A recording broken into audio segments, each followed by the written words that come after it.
अऊज़ु बिल्लाहि मिनश शैतानिर रजीम। बिस्मिल्लाहिर रहमानिर रहीम।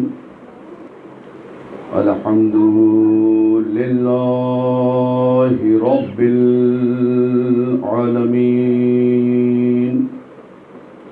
वस्सलातु वस्सलामु अला सय्यिदिल अंबियाइ वल मुरसलीन अला सय्यिदिना व नबिय्यिना शफी ज़ुनूबिना तबीबी नुफूसिना हबीबी क़ुलूबिना बिल क़ासिम मुहम्मद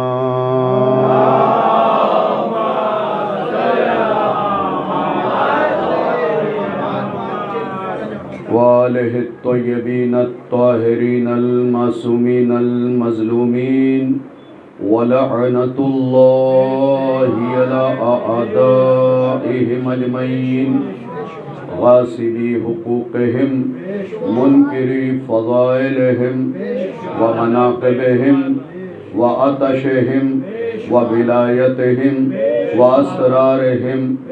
अम्मा बादु फ़क़द क़ाल अल्लाहु तबारक व तआला फ़ी किताबिहिल करीम। बिस्मिल्लाहिर रहमानिर रहीम। व वजदका आइलन फ़अग़ना वअम्मल यतीम फला तक़हर वअम्मस्साइला फला तनहर वअम्मा बिनिअमति रब्बिका फ़हद्दिस। सलावत भेजो।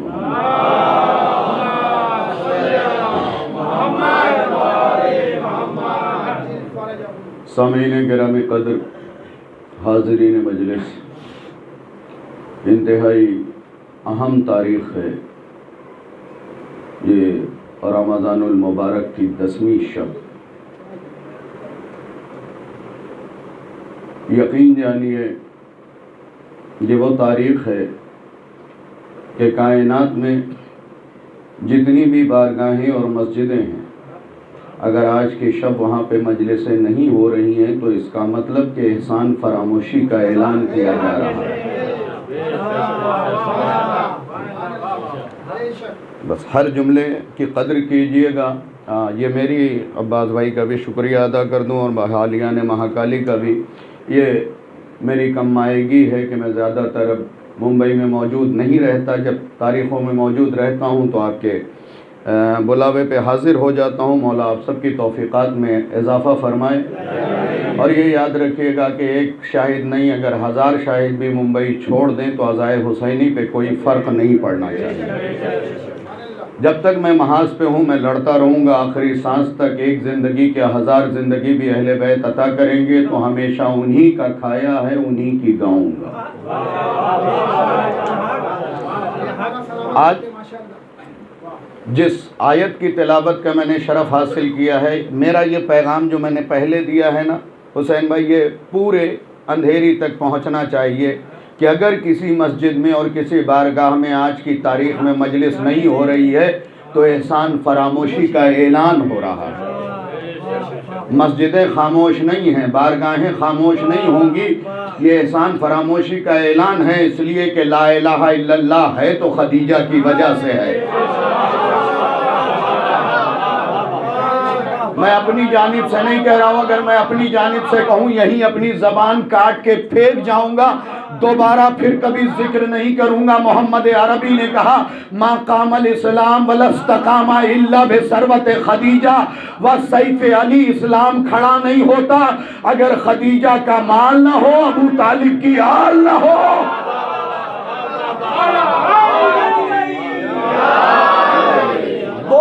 की वजह से इस्लाम खड़ा है, एक खदीजा के सरवत की वजह से।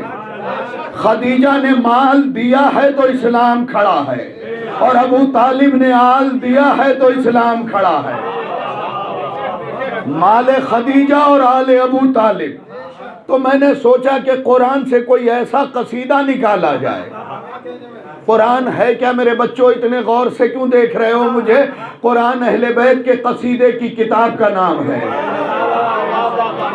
कुरान अहले बैत के कसीदे की किताब का नाम है, जिसमें किसी कसीदे का उन्वान है सूरह बकरा, किसी का उन्वान है आले इमरान, किसी का उन्वान है मायदा, किसी का उन्वान है दुखान, किसी का उन्वान है अनकबूत, किसी का उन्वान है मारिज, किसी का उन्वान है सूरह मोहम्मद, किसी का उन्वान है सूरह वाक़िया, किसी का उन्वान है सूरह रहमान, किसी का उन्वान है सूरह दुखान, किसी का उन्वान है सूरह लुक़मान, किसी का उन्वान है सूरह इब्राहिम, किसी का उन्वान है सूरह कमर, किसी का उन्वान है सूरह फज्र, किसी का उन्वान है सूरह ताहा, किसी का उन्वान है सूरह मुज़म्मिल, किसी का उन्वान है सूरह मुदस्सिर, किसी का उन्वान है सूरह वाक़िया, किसी का उन्वान है सूरह यासीन, किसी का उन्वान है सूरह नास, किसी का उन्वान है सूरह लैल, किसी का उन्वान है सूरह कौसर, किसी का उन्वान है सूरह ज़ुहा, किसी का उन्वान है सूरह शम्स, किसी का उन्वान है सूरह क़मर, किसी का उन्वान है अबसा व तवल्ला।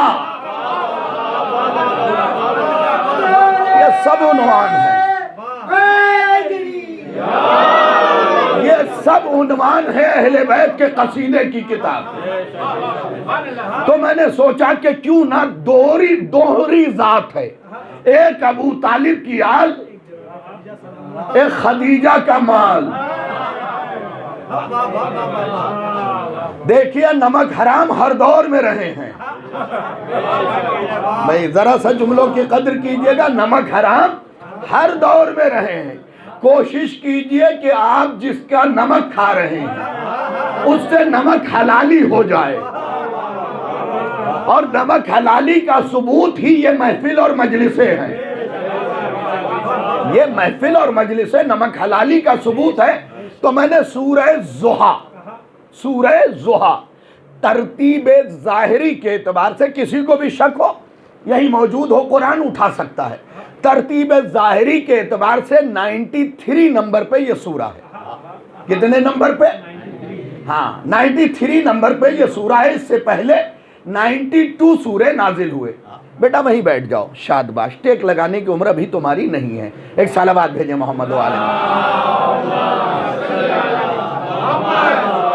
देखिए बड़ों की जिम्मेदारी है अपने बच्चों को गाइड करना। किस एज में दीवार कमर से लगानी है और किस एज में कमर को दीवार बना देनी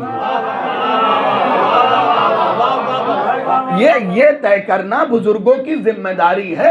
अगर अभी हम नहीं बताते तो ये बच्चा यहाँ के बैठ जाता, थोड़े दिन बाद खुद को बुजुर्ग समझने लगता। मैंने कहा बचपने को बचपने में रखो, नौजवानी को नौजवानी में रखो, जवानी को जवानी में रखो। हमारे कौम में सबसे बड़ी खराबी ये आ गई है कि 24 साल का बच्चा अपने को बुजुर्ग समझ रहा है। यही खराबी आ गई है।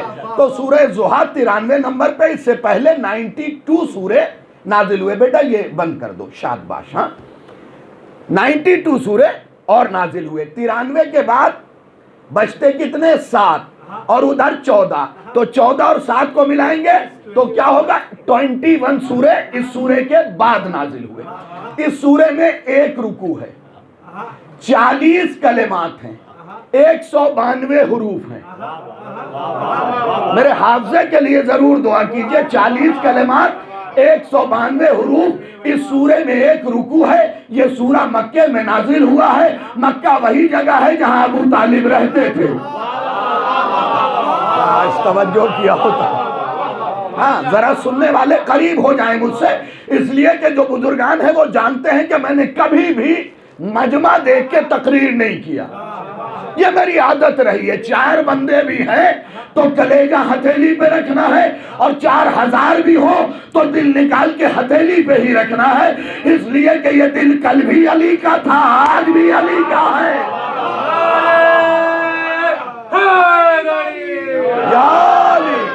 सुनते रहिएगा। पिछले साल जो तकरीर की थी वो दोहराना मकसूद नहीं। सूरह ज़ुहा, सबसे पहले इसके माना बताऊं। इसमें अबू तालिब का भी जिक्र है, खदीजा का भी जिक्र है। इस सूरे में दोनों जात का जिक्र है, अबू तालिब का भी, खदीजा का भी, इमरान का भी, मलिकतुल अरब का भी, सैयदुल वथा का भी, सैयदतुल तुज्जार का भी, दोनों का जिक्र है। तो ज़ुहा के माना है, देखिए रोशनी के माना में बहुत से अरबी में लफ्ज हैं, लेकिन ज़ुहा उस रोशनी को कहते हैं जो खत्म ना हो। कुछ ना समझे खुदा करे कोई। देखो मारिफत हमेशा छुपी हुई होती है। ज़ुहा रोशनी को नहीं कहते, उस रोशनी को कहते हैं जो कभी खत्म ना हो। अब इस सूरे को अल्लाह ने ज़ुहा क्यों कहा? क्योंकि इसी सूरे में अबू तालिब का भी जिक्र है, खदीजा का भी जिक्र है। एक की बेटी है, एक का बेटा है। बेटी का नाम फातिमा है, बेटे का नाम अली है। इन दोनों की शादी हुई। रोशनी आज भी पर्दे में है। सलावत भेजे ना मोहम्मद, मौला सलामत रखे। रोशनी आज भी पर्दे में है, रोशनी आज भी पर्दे में है। ये याद रखिए, रोशनी पर्दे में चली जाए तो ये उजाला मिटा नहीं करता। काश तवज्जो किया होता। रोशनी पर्दे में चली जाए तो उजाला मिटा नहीं करता। अगर रोशनी को पर्दे में जाने के बाद कोई ये कहने लगे कि अंधेरा छा गया है, तो उससे कहिएगा आंख के किसी अच्छे डॉक्टर से इलाज करवा लो। किसी अच्छे डॉक्टर से इलाज करवा लो। एक सलावत भेजे मोहम्मद वाले। सुनिएगा तवज्जो के साथ, कोई मसला नहीं। मैं तो हमेशा कहता हूं, आजकल का ये फैशन भी हो गया है कि मजलिसों में बच्चे को मत लेके आओ। मेरा बच्चा पढ़ रहा है। तुम अगर अपने बच्चे को घर छोड़ के आओगे मजलिसों में ना, तो तुम्हारा बच्चा जब अपनी नस्ल आगे बढ़ाएगा तो वो फार्म हाउस छोड़ के आएगा। मैंने बात कह दी है। तुम तो थोड़ी दूर पे छोड़ के आए हो, वो और दूर छोड़ के आएगा और फिर बताएगा कि देखिए ये वेस्ट ऑफ टाइम है। मजलिस वक्त की बर्बादी नहीं है। अगर किसी ने नवाज इससे खूबसूरत दलील दी हो तो मेरा गरीबान पकड़ लेना, महाकाली के हर बंदे पे वाजिब है। लोग कहते हैं मजलिस वेस्ट ऑफ टाइम है। उन नादानों से, उन कमकलों से, उन अहमकों से, उन गधों से कोई जाके बताए। खास तौर से किताब में लिखा है जितनी देर मजलिस में बैठोगे उम्र जोड़ा ही नहीं जा। हाय हाय हाय हाय हाय, उम्र में तो जुड़ता ही नहीं है। ये वक्त तो हयात में जोड़ा ही नहीं जाता। टाइम तो तब बर्बाद होता ना जब घड़ी चलती, जब मलेकुल मौत वाला कांटा बढ़ता रहता। एक सलावत भेजे ना मोहम्मद वाले मोहम्मद। हाँ, थोड़ा थोड़ा और करीब आ गए, जल्दी जल्दी।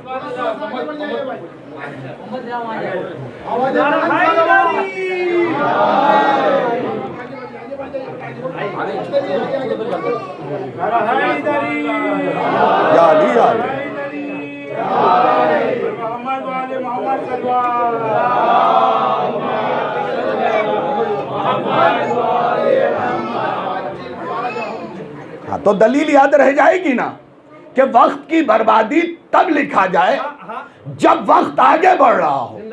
जब वक्त आगे ही नहीं बढ़ रहा, अल्लाह ने कहा आ जाओ, हम उम्र में जोड़ेंगे ही नहीं। अब अगर जीना चाहते हो तो मजलिसें करो। आज तवज्जो किया होता, अगर जीना चाहते हो तो मजलिसें करो, क्योंकि ये मजलिसें ही हयात की जमानत है। यह मजलिसें ही हयात की जमानत है। तो ज़ुहा किसे कहते हैं? कभी न खत्म होने वाली रोशनी। अल्लाह सलामत रखे। कभी ना खत्म होने वाली। एक खदीजा का जिक्र, एक इमरान का जिक्र, एक की बेटी है, एक का बेटा है, दोनों की शादी खुदा ने करवाई, बंदों ने नहीं करवाई मेरे भाई शादी, खुदा ने करवाई है। क्योंकि मेरे पास दलील है, हजरत अम्मार यासिर से नबी कह रहे हैं इन्नल्लाह ज़व्वजका अली, अल्लाह ने शादी करवाई अली की फातिमा से। इसका मतलब बंदों के हाथ में तो अली और फातिमा की शादी थी ही नहीं। जाला सदा कहलार फमम मशा अलैहा मुग़ज़न लका मशा हरामन। और अल्लाह ने जब अली के साथ फातिमा की शादी कराई तो महर में फातिमा को पूरी जमीन दे दी। अब जिसके दिल में बुग़्ज़ फातिमा है उसका जमीन पे चलना हराम है।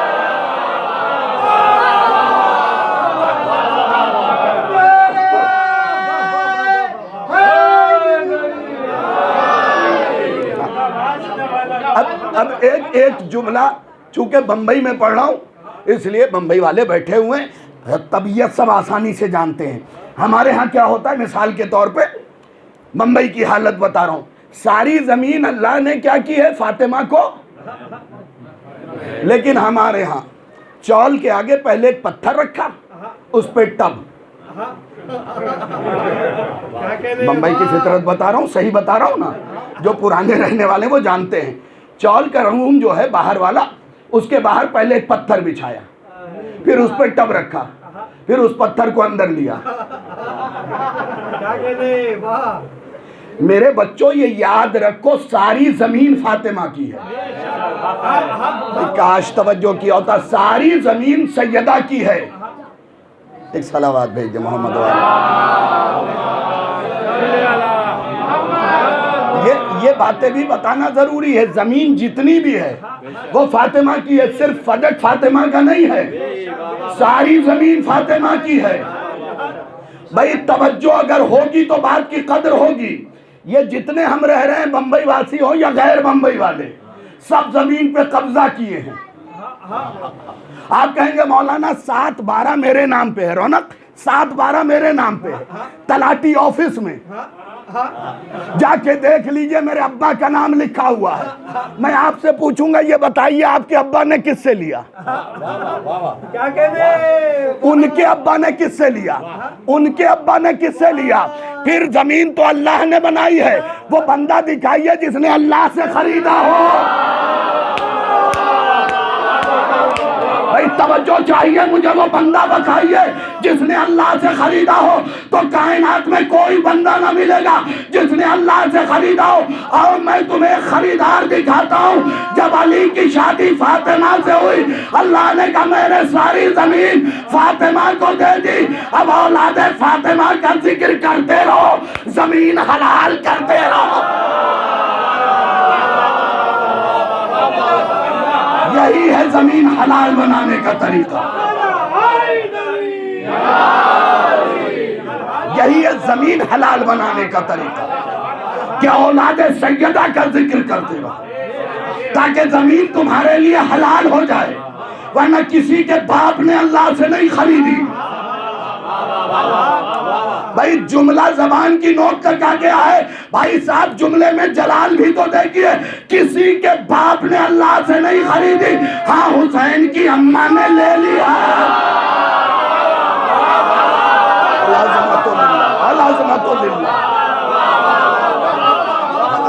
हुसैन की अम्मा ने ले लिया। ये पूरी जमीन सैयदा की है। जिक्र औलादे सैयदा करते रहो ताकि जमीन हलाल रहे। जिस दिन मजलिसों से मुंह मोड़ोगे, अरे मियां बारगाह की क्या, घर की जमीन पे भी रहना हराम है।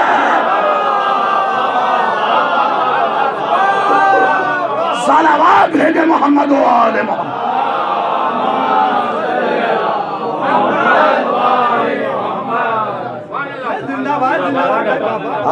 दलील दीजिएगा जाके, सारी बात दलील के जरिए होगी। खदीजा बीबी का तज़किरा किया, कैसा तज़किरा है? ववजदका आइलन फअगना, अच्छा, इसका तर्जुमा क्या होता है? बुजुर्गान बैठे हैं, तवज्जो कीजिएगा। तर्जुमा क्या होता है पता? आम लोगों ने आम तर्जुमा कर दिया, अरे ये अल्लाह की जबान है, तुम्हारे दादा की जबान नहीं है, ये अल्लाह की जबान है। क्या तर्जुमा किया पता? यहां भी कुरान रखा हो तो देखिएगा, मुझे हैरत हुई। ववजदा का आइलन फागना, ऐ रसूल हमने तुमको तंगदस्त पाया, मतलब गरीब पाया। मोहम्मद और गरीब, भाई आपकी जबान से अल्लाह अकबर की आवाज नहीं आई। मोहम्मद और गरीब, मोहम्मद और गरीब, जिसका चचा सैयदुल बता हो, जिसके दादा के पास काबे की कुंजी हो। भाई अब जुमले का जलाल अगर समझ गए तो पंजों के बल खड़े हो जाएंगे। जिसका चचा सैयदुल बता हो, जिसके दादा के पास काबे की कुंजी हो, अरे जिसकी बीवी अरब की अरबपति हो,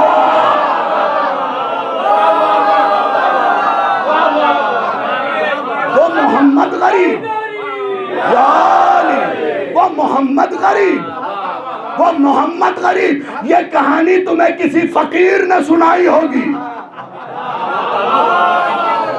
मोहम्मद के गुर्बत की कहानी किसी फकीर ने तुम्हें सुनाई होगी। मैं ऐसे शख्स को फकीर ही कहता हूं। अब दलील दे दूं, देखो आज जो मोहम्मदुर रसूलुल्लाह पढ़ रहे हो ना, ये किसका एहसान है? मिंबर की तारीख से पहली बार खोलने जा रहा हूं। किसका एहसान है? हुआ क्या, सुन लो जरा तवज्जो के साथ। जैसे ही अब्दुल मुत्तलिब ने मन्नत मानी थी, मन्नत मानी थी कि मैं अल्लाह की राह में एक बेटा कुर्बान करूंगा, कोरा डाला, कोरा डाला, जनाब अब्दुल्लाह का नाम निकला। अबू तालिब देख रहे हो, तुम्हारे भाई का नाम आया। बाबा एक बार और, बाबा एक बार और। ठीक है, अब्दुल मुत्तलिब ने कहा, फिर कोरा डालते, फिर कोरा डाला, फिर अब्दुल्लाह का नाम निकला। अब अबू तालिब ने कहा कि इस्लाम में एक चीज निकालते हैं। कहा बाबा इस्लाम में फिदिया भी तो है। भाई ये मोबाइल मैंने नवाज को दिया, दिया नहीं, मिसाल दे रहा हूं, दिया, इससे खो गया। इसने कहा एक काम कीजिए, मुझे बुलेट ले लीजिए मुझसे। मोबाइल नहीं दिया, बुलेट दे रहा बदल में। इसी को इस्लाम में फिदिया कहते हैं। अब कहने कहा था ना, किसी फकीर ने मोहम्मद की गुर्बत का किस्सा सुनाया होगा। अबू तालिब ने कहा एक काम कीजिए, एक पर्ची में 100 ऊंट लिखिए, एक में अब्दुल्लाह का नाम लिखिए, जिसका नाम आ जाए।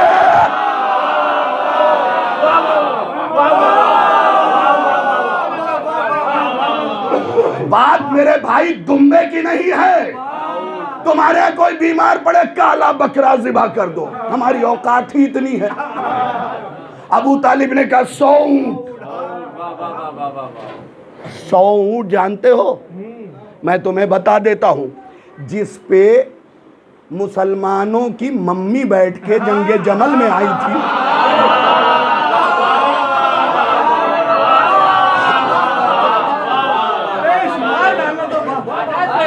अच्छा मेरे बच्चों, हवाला जरूर याद रखा करो। जब मैं हवाला दूं वो जरूर याद रखा करो। ये लिखा किसने है? शेख अब्बास कुम्मी ने। किसने लिखा है? शेख अब्बास कुम्मी। ये कौन है बताओ?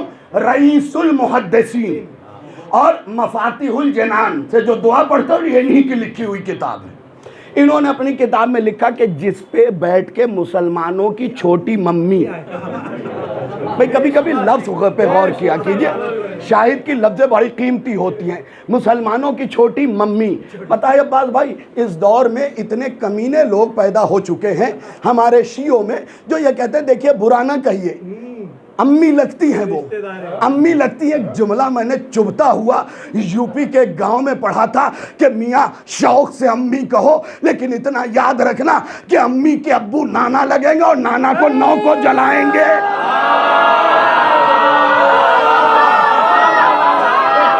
सलामत रखे आपको।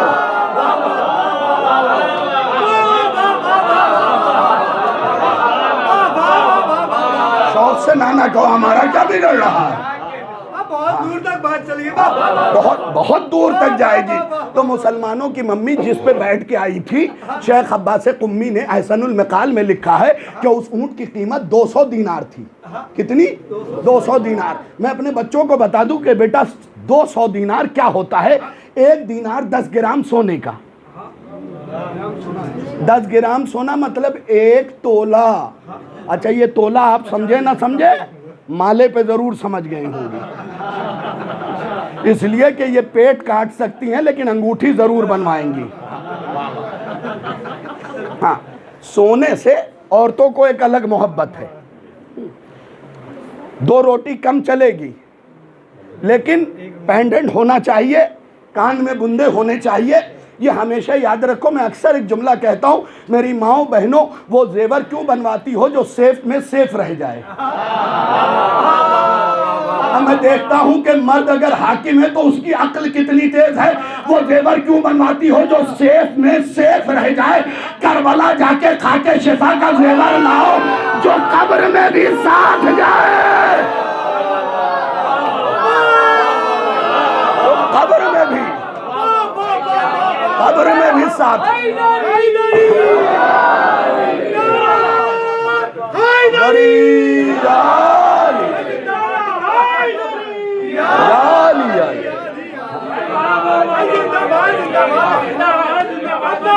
जो कब्र में भी साथ जाए वो जेवर लाओ ना, खाके शिफा की अंगूठी लाओ। अरे हुसैन के धरती के मिट्टी का बना हुआ हार लाओ ताकि कब्र में जीत जाओ। और जुमला तो मैंने पढ़ दिया है, हुसैन के धरती की मिट्टी का हार लाओ ताकि करबला में जीत जाओ, ताकि कब्र में जीत जाओ। मलिकुल मौत देख के पूछे इतना कीमती जेवर।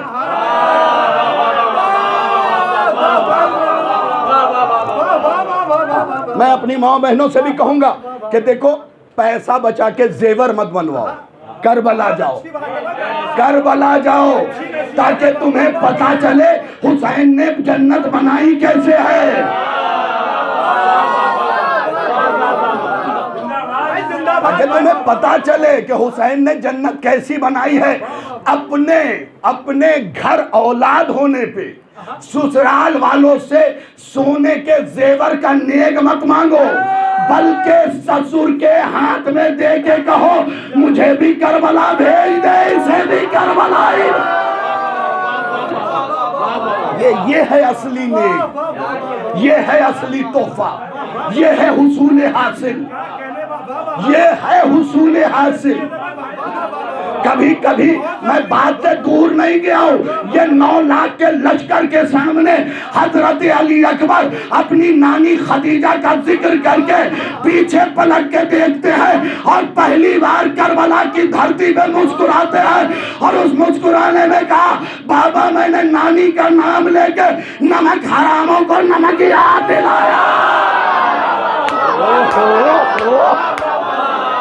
नानी का नाम ले, मैं इसलिए आ गया था करबला तक। जिस तरफ जाऊंगा खदीजा नजर आएंगी, क्योंकि ये सारी कायनात खदीजा की है। क्या कहा अल्लाह ने? वज़्ज़ुहा, अल्लाह अकबर, कभी ना खत्म होने वाली रोशनी। आगे कहते ववज्जदका आइलन फागना, ऐ मोहम्मद हमने आपको तंगदस्त पाया। ये तर्जुमा ही नहीं है, इसलिए कि आइल जो है ये तंगदस्ती के माना में नहीं है, बल्कि ये औल और अयाल से है। अयाल समझते हैं, पूछते हैं ना मिलने पे, अहलो अयाल कैसे हैं, मतलब घर वाले। मैं कुर्बान जाऊं आपकी समझ पे, मैं माइक से हटके ये फिक्रा कह रहा हूं, बस सुन लीजिएगा और समझ लीजिएगा। अब सही तर्जुमा क्या बनेगा? ऐ मोहम्मद तू बड़ी अयाल वाला था, इसलिए खदीजा देके तुझे गनी बना दिया है।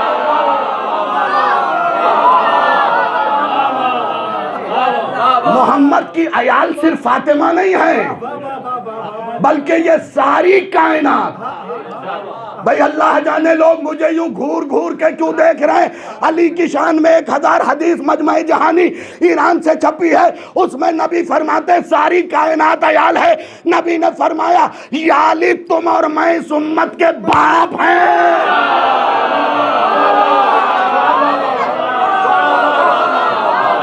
तुम और मैं, अब समझे क्या माना ववज्जदा का आइलन मोहम्मद और तंगदस्त, जिसका चचा 100 ऊंट कुर्बान करवा रहा हो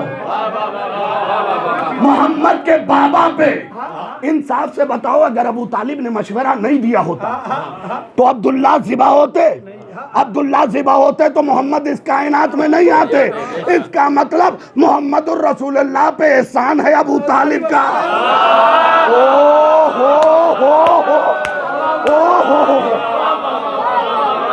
ये रसालत बाकी है तो अबू तालिब की वजह से, हजरत अबू तालिब की वजह से ये रसालत बाकी है। मशवरा दिया फिदिया 100 ऊंट का, चाहते तो 2 ऊंट, 10 ऊंट, 50 ऊंट, नहीं सीधे 100। कम ज़र्फ मोल तोल करते हैं।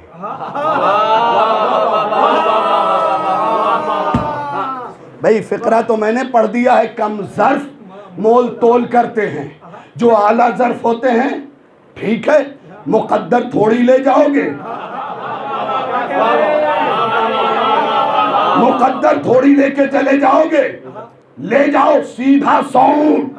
अब जो 100 ऊंट की पर्ची डाली गई, 100 ऊंट पे आ गया फिदिया, अब्दुल्ला बच गए।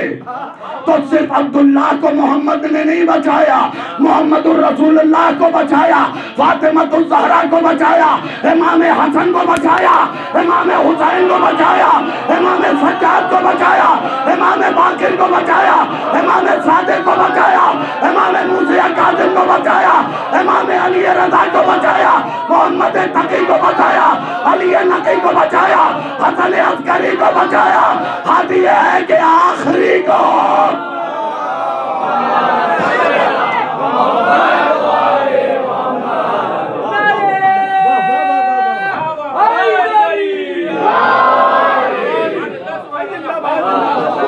एक को नहीं बचाया। मौला सलामत रखे आप लोगों को। ये जो सिलसिला है ना दोनों के मिलने का, सैयदा को बचाया। अल्लाह अकबर, अल-अज़मतुलिल्लाह, अल-अज़मतुलिल्लाह। ये सिर्फ अब्दुल्लाह के नाम की पर्ची नहीं आई थी। अब्दुल्लाह न होते तो कोई इस सिलसिले में ना होता, क्योंकि किसी माँ से हसन जैसा बच्चा ही नहीं सकता था। अल्लाह अकबर, अल्लाह अकबर। कायनात की कोई माँ, हाँ खुदा की कसम, ये तो तख्त पे बैठे तख्ते ने भी इकरार किया था।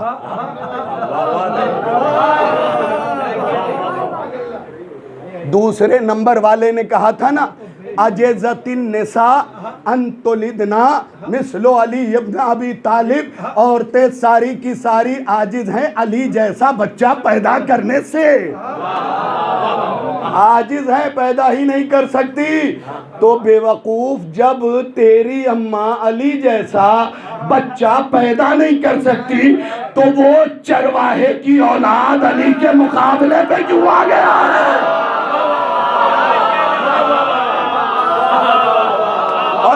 और ये मैंने अपनी जानिब से नहीं कहा, जाके किताब का नाम है तशईदुल मताइन और नफ़क़ातुल जबरूत, दोनों में लिखा है कि इसका ओरिजिनल नाम खत्ताब नहीं था। ये बाद में इसको रिस्पेक्ट देने के लिए दुश्मनों ने हे के ऊपर नुक्ता लगाया। इसका नाम था हत्ताब। हत्ताब के माना है लकड़ी चुनने वाले की औलाद।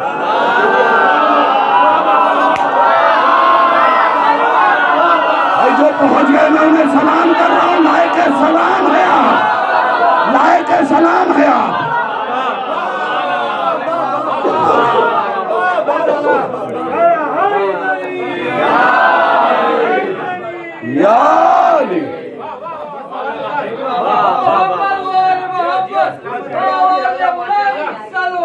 अल्लाह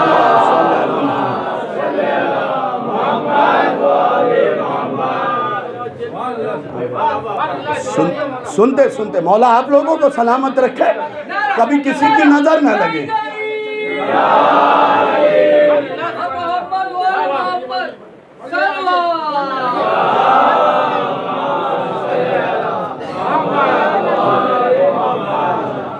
खुदा की कसम जो आपको सुनाता हूँ ना उसमें बड़ी मेहनतें लगती हैं। ये मेरा भाई फैजी, ये रौनक वगैरह सब जानते हैं कि न जाने कहाँ कहाँ से किताब मंगानी पड़ती है, और कभी किताब के मामले में बुखल नहीं किया। हाँ, अभी कल भी तकरीबन 1.25 लाख की किताबें मेरे घर पहुंची हैं। तो यकीन जाने ये बातें यूँ सफ़ात पे लिखी नहीं मिलती है, न जाने कितने सफ़ात पलटने पड़ते हैं, तब जाके तहकीक का दामन उधेड़ के छुपी हुई चीजों को निकालता हूं, फिर आपकी खिदमत में पेश करता हूं। हजरत खदीजा मलिकतुल अरब, मलिकतुत तुज्जार। लो आज के बाद फिर कोई नहीं कहेगा कि खदीजा की शादी हो चुकी थी, इसलिए इसलिए इसलिए इसलिए इसलिए इसलिए कि सुन्नियों के आलिम ने साहिब असदुल ग़ाबा ने ये लिख दिया कि इन्नल्लाह क़द तज़व्वजा खदीजतल कुबरा हिया अज़रा। अल्लाह ने खदीजा की शादी मोहम्मद से करवाई जबकि वो कमारी थी। हाय हाय हाय, अज़मतुल्लाह अज़मतुल्लाह। अज़रा का लफ्ज है, ये मैंने नहीं मशवरा दिया। साहिब असदुल ग़ाबा, तमीज़ सहाबा, उसने ये फिक्रे लिखे हैं। हिया अज़रा, ये वो बीबी है जो अज़रा थी। अच्छा, एक और सुन्नी किताब का हवाला दूं, राइटर है मोहम्मद तैयब गिलानी अव्वल। वो बीबी का खुतबा निकाह लिखता है, तो लिखता है कि सब बैठे थे, अबू सुफियान से लेके अबू जहल तक सब के सब बैठे हुए थे। उनके बीच में खड़े होके आपके चचा वर्का बिन नौफिल ने कहा, फतातुकुमुल करीमतुल मारूफा। क्या लफ्ज़ है? फतातुकुमुल फतातुकुमुल फतातुकुमुल करीमतुल मारूफा। मैं अपनी कुमारी बेटी की शादी मोहम्मद से कर रहा हूँ। सलामत रखे। इन बातों को भी सुन लिया कीजिए। ये घराना अनछुए कुरान का है। खदीजा की कोई शादी वादी नहीं हुई थी। हाँ, लोग तो न जाने रिवायत की बैसाखी लाके किन किन लंगड़ियों को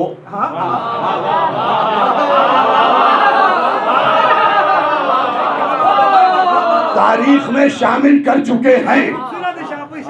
बैसाखी लगा के तारीख में, बैसाखी लगा के किन किन लंगड़ियों को तारीख में खदीजा के सामने शामिल कर चुके। उन अहमकों को कोई तो बताए। तुम चाहे जितनी छोटी बड़ी गंजी लंगड़ी ले आओ, लेकिन याद रखना खदीजा वो बीवी है जिसके घर मोहम्मद दूल्हा बन के गया है।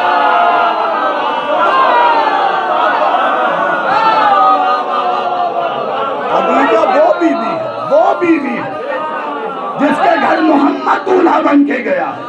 खदीजा का तो किसी से मुकाबला ही नहीं है साहब। आइए 3 खासियतें खदीजा पढ़ता हूँ।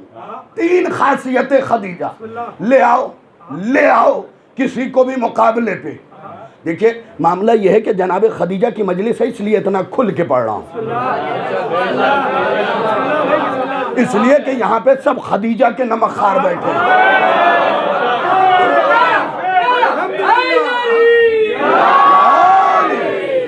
खदीजा का नमक खाने वाले बैठे, इसलिए इतना खुल के आपकी खिदमत में अर्ज कर रहा हूँ। खदीजा की पहली खासियत बता रहा हूँ। मक्के में खदीजा का इतना बड़ा घर था कि उस घर में पूरा अरब आ जाता था।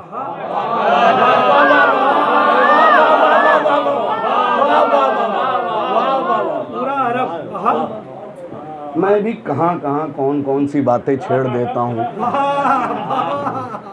भाई नवाज भाई ये जुल्म ही तो है, हुजूर ये जुल्म ही तो है, फैजी ये जुल्म ही तो है। यहाँ तो सबसे बड़ा मकान होता है 1500 स्क्वायर फुट का। पूरा अरब भाई बाबा। और मैं हम जैसे बम्बई वालों के सामने कह रहा हूँ कि मक्के में इतना बड़ा घर था जिसमें पूरा अरब आ जाता था और कोई किसी से नहीं कहता था भाई थोड़ी सी जगह दे दो।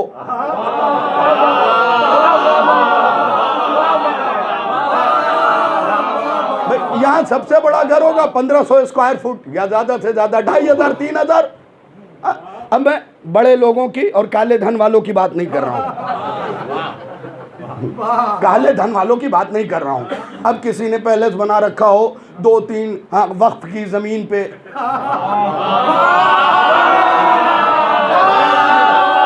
वो पहुंच गए ना, उन्हें सलाम खत्म,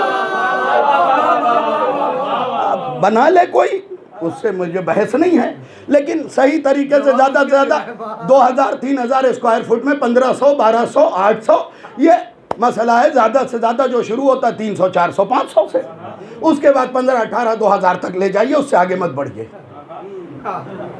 हाँ, वरना आपको फिर बताना पड़ेगा कि ये ज़मीन जो है वक्फ की है, जिसकी अभी तक सही कीमत भी अदा नहीं की गई। बड़ा आदमी होने की वजह से केस दबा हुआ है।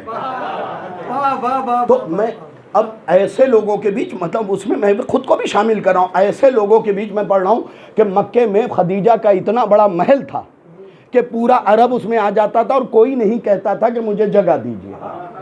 ठीक, पहली खासियत। दूसरी खासियत हजरत खदीजा के, ये तीनों खासियतें जो पढ़ूंगा ना सुन्नी किताबों से, दूसरी खासियत ये थी कि खदीजा के 80,000 ऊँट हर वक्त तिजारत के सफर पे होते थे।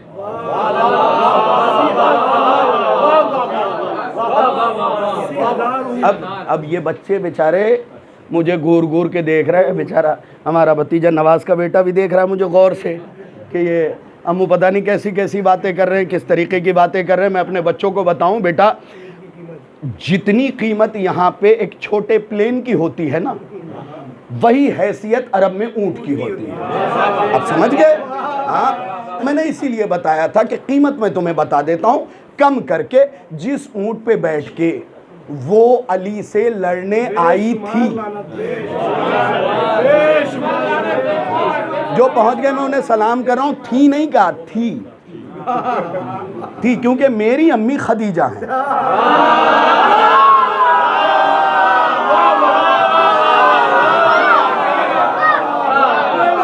मेरी अम्मी खदीजतुल कुबरा है, जिनका तज़किरा दुआए नुदबा में है, खदीजतुल गर्रा। गर्रा किसे कहते हैं पता है? गर्रा के कई माना हैं। गर्रा के माना है चमक के, अब भी नहीं पहुंचे, कभी न खत्म होने वाली। गर्रा के माना है ऐसा जहन जिसके सामने दिमाग भी हाथ जोड़े खड़ा हो। ये खासियत दुआए नुदबा में है जनाब खदीजा की। मौला ने कहा खदीजतुल गर्रा। अल्लाह अकबर, अल्लाह अकबर। किसकी जगह से आपको तज़किरा सुनाऊं? 80,000 ऊँट। और ये भी अहले सुन्नत ने लिखा कि ये ऊँट जहाँ बांधे जाते थे वो खूंटियाँ सोने की होती थी। जिस ऊँट पे वो अली से लड़ने आई थी ना, उसकी कीमत 200 दीनार थी। 1 दीनार 10 ग्राम सोने का। 10 ग्राम सोने की कीमत इस वक्त 65,000 रुपए से ऊपर है। I am right and absolutely right. 65 से ऊपर, 68 67 69 ऐसे ही रहता है। 65 से ऊपर है। मैंने बड़े भाई के नाम पे 15,000 और छोड़ दिए। 50,000 रुपए कीमत बनी 1 दीनार की। दीनार कितने हैं? 200। तो 1 ऊंट की कीमत बनी 1 करोड़। 50,000 के एतबार से 1 करोड़ बनी ना 1 ऊंट की कीमत, जिस पे वो अली से लड़ने आई। अबू तालिब ने कितने ज़िबा करवाए? 100 ऊंट।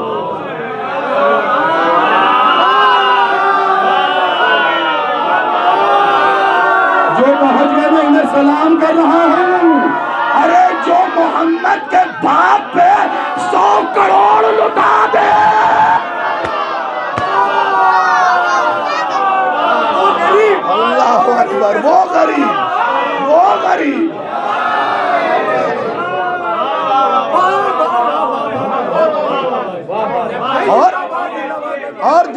मैथ के माहिर हैं या सीए की पढ़ाई कर रहे हैं, वो भली भांति जानते हैं कि ये मैंने कैलकुलेशन बताया है, वैल्यूएशन नहीं बताया है। वो भली भांति जानते हैं। भाई हिंदुस्तान में रहता हूँ, हिंदी इस्तेमाल करना मेरी मजबूरी है। कभी कभी शुद्ध लैंग्वेज भी बोलता हूँ। वो भली भांति जानते हैं कि ये कैलकुलेशन है, वैल्यूएशन नहीं।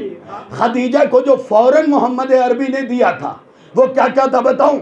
20 ऊंट, 400 दिरहम, 500 दिरहम, 400 दीनार, 400 दीनार, 500 दिरहम और 20 ऊंट, सुर्ख आंखों वाले। सुर्ख आंखों वाले, फिर मेरे बच्चों के लिए परेशानी, उनके लिए आसान कर दूं। सुर्ख आंखों वाले ऊंट कैसे होते हैं? जबदा है जैसे सारी स्विफ्ट डिजायर खड़ी हो और उसके बीच में एक जैकवार हो।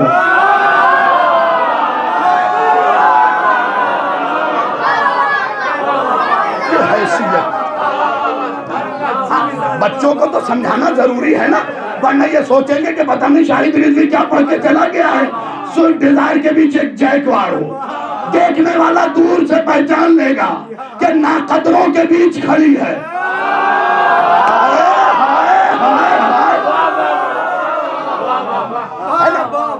यही हालत होती थी जब ऊंटों के बीच सुर्ख आंखों वाला ऊंट खड़ा होता था, जैसे स्विफ्ट डिजायर के बीच के एक कहां 10 लाख, 8 लाख, 9 लाख की, और एक कहां 70, 75, 80 से ऊपर, करोड़ों में चली जाए, टॉप मॉडल लिया जाए तो करोड़ों में चली जाए। फिर दिया किसने था ये भी तो देखा जाएगा। मोहम्मद अरबी के चचा ने दिया था। ना ना ना, जुमला सुन लो, चुपके से बोल रहा हूं, आवाज ज्यादा ना फैले। मोहम्मद अरबी के चचा ने 20 ऊंट दिया था और सारे ऊंट शजरे वाले थे।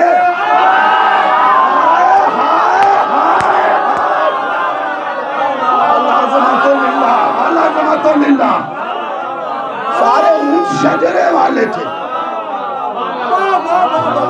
भी हो रहा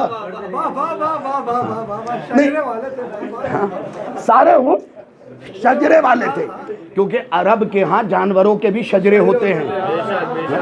हाँ, मैं बल्कि एक जुमला पढ़ ही के आगे बढ़ जाता हूँ। अहले सुन्नत आलिम है अल्लामा अस्फराइनी, उसने लिखा कि हुसैन के मुकाबले पे, मेरे बच्चों गौर से सुना करो, खून पसीना जहनों की रगों से निकलता है जब ये चीज़ें एक वक्त जमा करके तुम्हें सुनाता हूँ। किस कैफियत में सुनाता हूँ तुम समझ भी नहीं सकते। अर्शी जानता है कि महीनों से मैं बीमार हूँ, लेकिन कभी मिंबर पे मेरी बीमारी जाहिर नहीं हुई। उसकी वजह यह है कि हमेशा सोचा एक जान है तो भी फातिमा की है, 1000 बार जीऊंगा तो भी सैयदा की।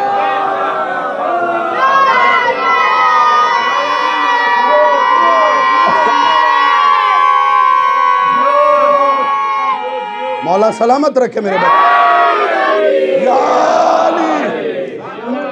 मेरे भाई। इस मजमे की हालत देखिएगा, अब्बास भाई आप उधर से और आप इस तरफ से देखिएगा। अल्लामा अस्फराइनी लिखते हैं कि हुसैन के मुकाबले पे करबला में जो 9 लाख आए थे सब के सब खराब शजरे के थे। रुकना, आगे वो लिखते हैं कि हद तो ये है कि जितने जानवर आए थे वो भी खराब शजरे वाले थे। उनसे पूछा गया दलील क्या है, कि अगर अच्छे शजरे के होते हुसैन पे पैर रखते।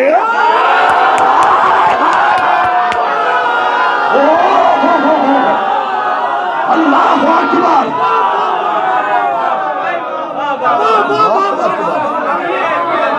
अल्लाहु अकबर। क्या दलील है भाई?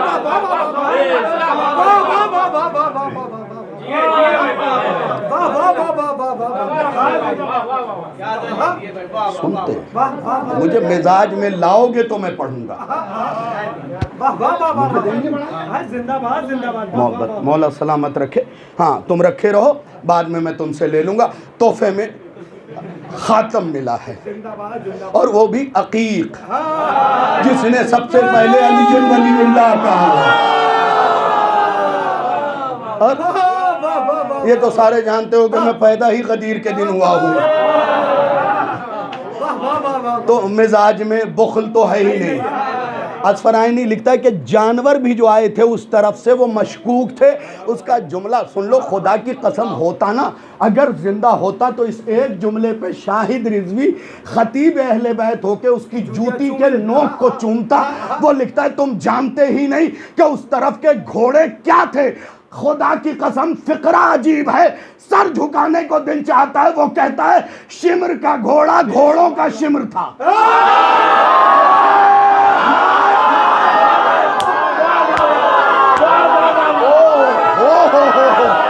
घोड़ों का शिमर था, घोड़ों का शिमर था,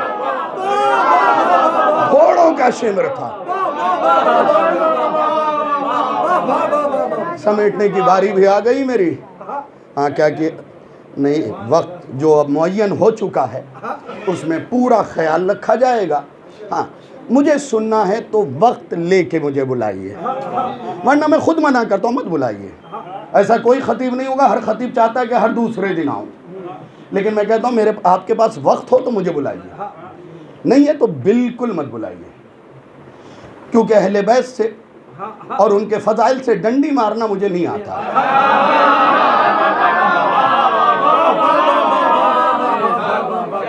मैंने फजाइल आपको सुना दिए, मैंने मैंने सुना दिया आपको फजाइल जो सुनाने थे। और खुदा की कसम अब जो फिक्रा सुनाने लगा हूँ वो सूरह ज़ुहा पढ़ने की फजीलत है। मेरी माओ बहनों, अपने बच्चों के कान में फूंक देना। सूरह ज़ुहा किसकी शान में आया है? हजरत अबू तालिब, हजरत इमरान सैयदुल बथा, मुरब्बिए मोहम्मद, खदीजतुल कुबरा मलिकतुल अरब रईसतुत तुज्जार की शान में यह सूरा आया है। और इस सूरे की फजीलत में यह लिखा है तफसीर बुरहान में अल्लामा हाशिम बहरानी जिल्द नंबर 8 सफ़ा नंबर 309 दाहिनी तरफ ये रिवायत है। तहरीर फरमाते हैं कि जो सूरह ज़ुहा की तिलावत करेगा मोहम्मद पे वाजिब है उसकी शफाअत कर दे।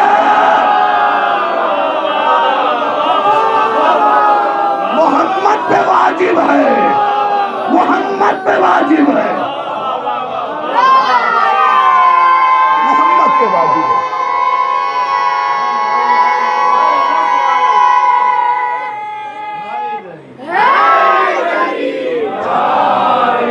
मोहम्मद पे वाजिब है उसकी शफाअत करे। वाजिब है, मुस्तहब नहीं, मोहम्मद पे वाजिब है कि जो सूरह ज़ुहा की तिलावत करे उसकी शफाअत करे। अरे जिसकी शान में सूरा आया, सूरे की तिलावत करने वाले के लिए जरूरी है मोहम्मद पे के शफाअत करे। अबू तालिब के बारे में क्या ख्याल है?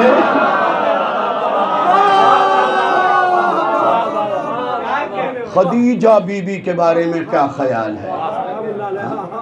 जन्नत के मालिका की जन्नत जिसके पैरों के नीचे हो। बात समेट ली है। देखो, 2-3 बातें मैं समझाता भी हूँ, नसीहत भी कर रहा हूँ। जिंदा रहूँ तो नसीहत, मर जाऊँ तो वसीयत। ये माह रमज़ानुल मुबारक है, इसमें नादारों का ख्याल रखना। देखो, एक चीज़ मैं तुम्हें बताता हूँ जिस चीज़ की तरफ लोग मुतवज्जे नहीं होते। हमारे कौम में भी 3 कैटेगरी के लोग हैं। एक अमीर, अल्लाह उनकी अमीरी में और इजाफ़ा करे और अहले बैत अलैहिमुस्सलाम का सदका उन्हें मिलता रहे और जितना भी आगे बढ़े कभी अहले बैत को न भूलें। एक तबका है बिल्कुल गरीब जो हाथ भी फैला लेता है, बारगाहों के दरवाजे पे जहाँ से राशन बट रहा है वहाँ आ भी जाता है। एक तबका है मीडियम, गैरत जिसे हाथ फैलाने नहीं देती और इज्जत जिसे किसी दरवाजे पे आने नहीं देती। ऐसे लोगों को तलाश करें। मैंने कुछ पढ़ दिया है, समझिए, समझे? ये जो मीडियम लोग होते हैं ना, गैरत इन्हें आने नहीं देती और जो माशरे में इज्जत है वो किसी के दरवाजे पे जाने नहीं देती। क्या करें ऐसे लोग? तो अगर इस किस्म के काम कर रहे हैं तो ऐसे लोगों को तलाश कीजिए जो अपनी इज्जत बचाने के फिराक में लगे हैं। तुम्हें पता है साइल की तारीफ क्या है? मैं हमेशा कुरेद के चीज़ें निकालता हूँ। मौला ने कहा साइल को कभी ना लौटाओ। एक ने पूछ लिया, मारिफत वाला था, मौला साइल किसे कहते हैं? आपने फरमाया साइल उसे कहते हैं जिसका हाथ खौफे खुदा से काम रखता हो और निगाहें शर्म से झुकी हुई। सुन लिया? बस इतना ही समझाना था मुझे। मैं नसीहत का डंडा लेके नहीं बैठता, 2 जुमले समझाता हूँ, उसी को समझिए। अपने बच्चों के लिए भी अर्ज़ करूँ, मेरे बच्चों अपने माँ बाप का ख्याल रखा करो, उन्हें झिड़की मत दो। फिर बताऊंगा कि तुम जितने भी हो गेम खेलने के लिए नहीं पैदा हुए, तुम्हें आगे बढ़ना है। कभी भी अपने बाप का नाम रोशन करने के लिए पढ़ाई मत करना। ये सोच के पढ़ना कि तुम जिस अली को मानते हो वो इल्म का दरवाजा है।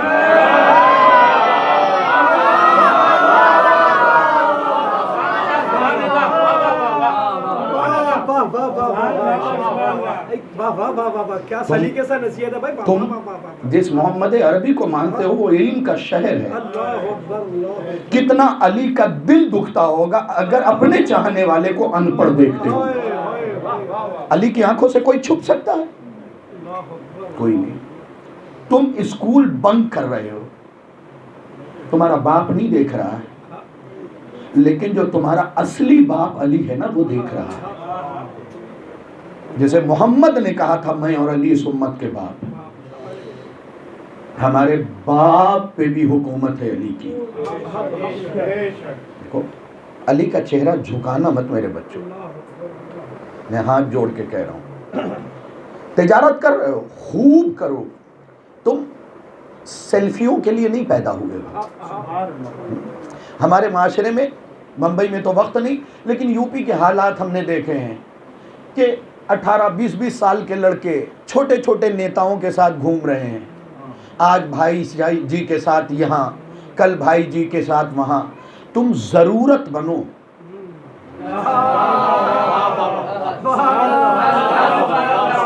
तुम ज़रूरत बनो कि तुम नहीं हो तो वो बुलाए। मेरा एक मशहूर जुमला है, मैं हमेशा सादगी से मेरे भाईजान पढ़ता हूँ, जुमले को सुनिएगा।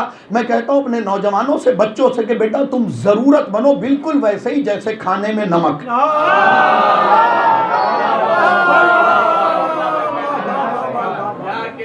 कि तुम नहीं हो तो हर आदमी का मुंह बन जाए, और तुम हो तो हर आदमी की जबान होंठों तक आ जाए। लिहाजा तुमसे बस इतनी गुजारिश है, पढ़ाई दिल लगा के करो। ये वक्त की बर्बादी मोबाइल के पीछे नहीं। मैं माँ बाप से कहूँगा कि आपकी भी जिम्मेदारी बनती है। इंसाफ से बताइए, ये बच्चा 50 mg की दवा हजम कर सकता है, अगर 500 mg आप दे रहे हैं तो आप जिम्मेदार हैं। इस बच्चे की अभी ज़र्फ में वो सलाहियत पैदा नहीं हुई कि ये मोबाइल इस्तेमाल करे। अगर आप इसके हाथ में मोबाइल दे रहे हैं तो आप जिम्मेदार हैं। ये माएँ ये चाहती हैं कि ये रो रहा है तो मैं इन्हें न बहलाऊं, कार्टून लगा के दे देती हैं। तुम जिम्मेदार हो, तुम्हें अपने इमाम को जवाब देना होगा। ये बच्चे नहीं हैं। तुम ये सोचती हो कि तुम्हारी औलाद है तो मुगालते में जी रही हो, ये इमाम ज़माना के सिपाही हैं। तुम्हें जवाब देना होगा। इमाम के सिपाही को बिगाड़ोगी तो तुम्हें जवाब देना होगा, तुमसे पूछा जाएगा। और जितनी माँ की जिम्मेदारी है उसी कदर बाप की जिम्मेदारी। लेकिन माँ की जिम्मेदारियां जरा ज्यादा रखी। ये तुम्हारी औलादें नहीं है, ये इमाम ज़माना के सिपाही हैं। इनकी परवरिश, इनकी तरबियत मजबूत तरीके से करो। कितने दिन तक तुम्हारी ये खूबसूरती बाकी रहेगी? जिसकी वजह से ब्यूटी पार्लर में बैठ के अपने बच्चे को नजरअंदाज करो, कितने दिन तक बाकी रहेगी? अरे जब जुलेखा का हुस्न मिट गया तो तुम क्या हो? कुछ नहीं, कोई हैसियत नहीं है। ये बच्चे हैं तुम्हारा मुस्तकबिल। पता है तुम्हारा हुस्न का चर्चा हो ना हो, अगर तुमने अपने बच्चे के ज़मीर को हसीन बना दिया ना, तो हर कौम तुम्हारे बच्चे का चर्चा करेगी। समझ गई बात? क्या खुदा की कसम, मैं सोचता हूँ कि तुम अच्छी तरबियत करो तो तुम्हारा नाम बाकी रहे। मैं सोचता हूँ खदीजा ने सैयदा को कैसे पाला, ईसार कुर्बानी ये खदीजा के अंदर खुद मौजूद है। सोचो तो, चीज जितनी कीमती हो ना, ज़र्फ उससे ज्यादा कीमती होता है। चीज की कीमत के एतबार से ज़र्फ का तशख़्ख़ुस किया जाता है, अख्तियार किया जाता है, चुना जाता है। सोचो जिसे फातिमा दिया है वो खदीजा का ज़र्फ कैसा हो। समझ गई बात? कोशिश कीजिए कि बीबी खदीजा की मजलिसें हर जगह, और ज़रूरी नहीं कि ये नवाज ही करे, इनका घराना ही करे, मैं कोई ज़रूरी नहीं, एक मजलिस हो आप 4 तबर्रुक बांटिए। ये मना करे तो मुझसे बोलिएगा। इतना तो भरोसा है मुझे अपने दोस्तों पे, अहबाब पे। आप भी लाके तबर्रुक बांट सकते हैं। बेहतर से बेहतर बीबी खदीजा सलामुल्लाह अलैहा की अज़ा। खदीजा के दरवाजे से कोई भूखा गया तो उस बीबी की मजलिस भी तो वैसी शायान शान होनी चाहिए कि लगे कि हाँ मलिकतुत तुज्जार की मजलिस। पूरा अंधेरी टूट पड़े एक जगह पे। सिर्फ आज ही नहीं, कम से कम आप मुझसे अगर कोई शख्स या के कहे कि शाहिद रिजवी ने कहाँ से पढ़ा, तो आप जवाब दे दीजिएगा मेरी तरफ से। मैंने कभी बगैर दलील के बात नहीं की। आप कोशिश कीजिए कि 5 रमज़ान से मजलिस शुरू होकर 13 रमज़ान तक चलती रहे। अगर कोई पूछे कि इतनी बड़ी शहादत क्यों मनाई जाए, तो आप कहिएगा कि जिस साल अबू तालिब और खदीजा का इंतकाल हुआ था, उस पूरे साल को रसूल ने आमुल हुज़्न, गम का साल कहा। तुम नौजवानों कब जागोगे, कब बेदार होगे? मेरी बच्चियों, मेरी माएँ, मेरी बहनें, तुम्हारी भी जिम्मेदारी है। सिर्फ तुम्हें मजलिसों में नहीं आना है, अपने घर से भी लोगों को लेके आओ, क्योंकि ये मजहब शियत है, यहाँ अकेले कुछ नहीं होता। यकीनन जिस बीबी के मैंने फजाइल पढ़े ना, रईसतुत तुज्जार, लेकिन 3 दिन मोहम्मद की निकाह में भूखी रही है।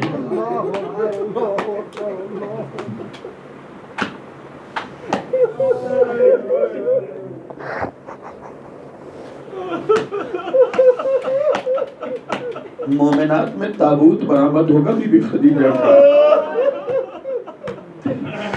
पता नहीं कौन चीख मार के रोए, कौन कलेजा कूटे, मुझे नहीं पता, लेकिन मैं फिक्रा सुना देता हूँ। 3 दिन भूखी रही है खदीजा, लेकिन कभी शिकायत नहीं की। बस एक जुमला कह रहा हूँ कि तुम्हारे अक्सर इमाम को जहर दिया गया है, और जहर जब पिया है ना तो उनका बदन हरा हो गया है। जहर पी के बदन का हरा होना और है, और भूख की वजह से पत्ते चबा के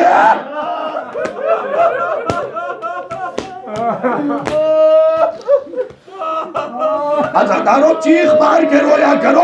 शेब अबू तालिब में 3 साल तक, अरे खदीजा दरख्त के हरे पत्ते चबाती रही, इतने पत्ते चबाए कि आपका वजूद अक़दस हरा हो गया।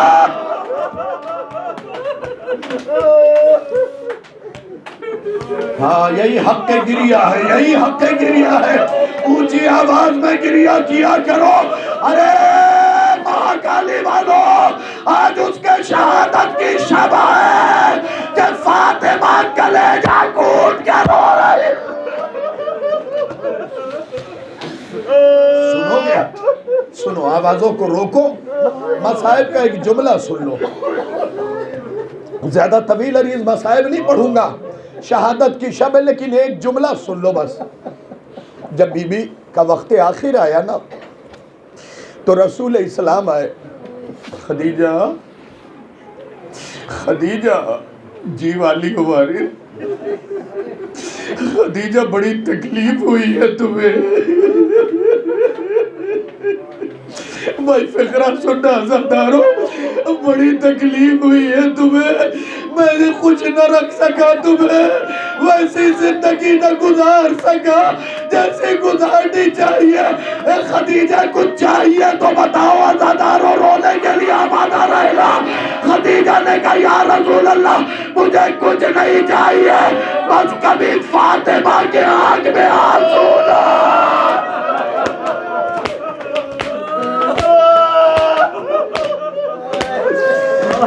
कभी फातिमा के आंख में आंसू ना आए। अज़ादारों, अरे जिसके लिए खदीजा ने कहा कभी आंसू ना आए, उसी की पसलियां अल-अज़मतुलिल्लाह, अल-अज़मतुलिल्लाह, अल-अज़मतुलिल्लाह। मैं एक रिवायत सुना के बाद समेट लूंगा और खातिमा खदीजा की नवासी सकीना पे करूंगा और यहीं पे ताबूत औरतों में बरामद हो जाएगा। बस सुन लेना अज़ादारों, फिक्रा अजीबो गरीब है। या रसूल अल्लाह, ए वाली ओ वारिस, ए खदीजा बताओ क्या ख्वाहिश है का वाली ओ वारिस?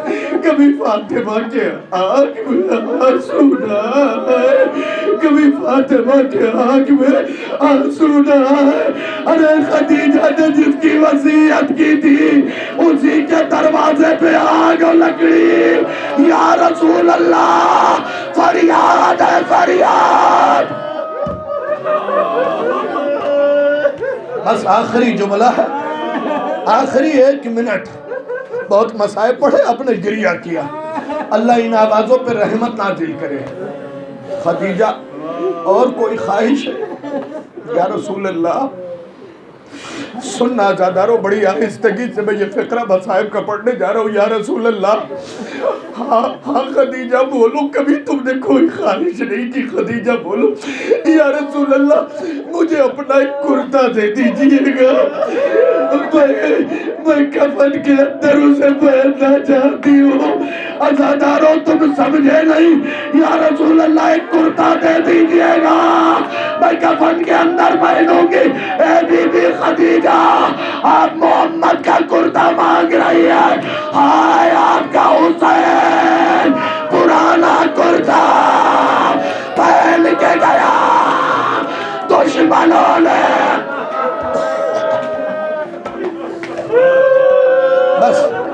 बस समेट लिया मैंने।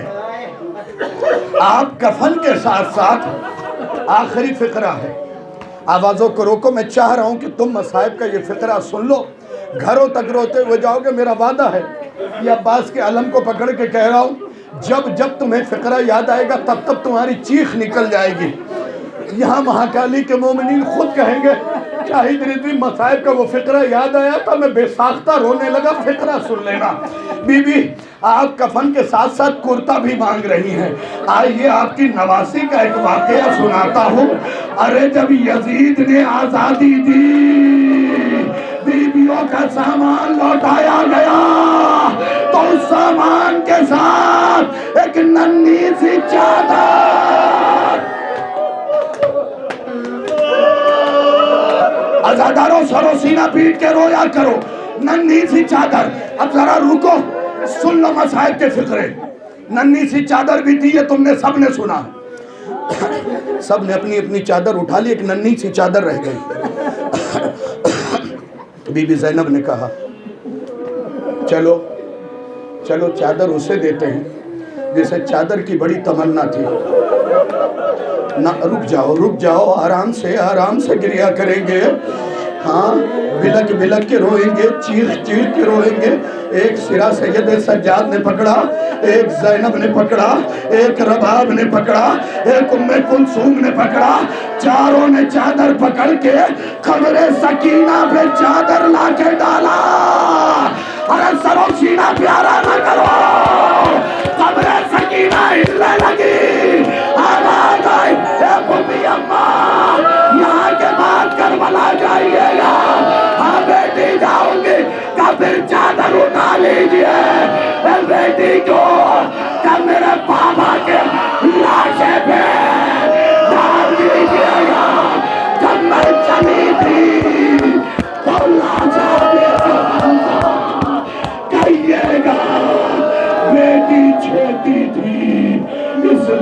कैफ मुझे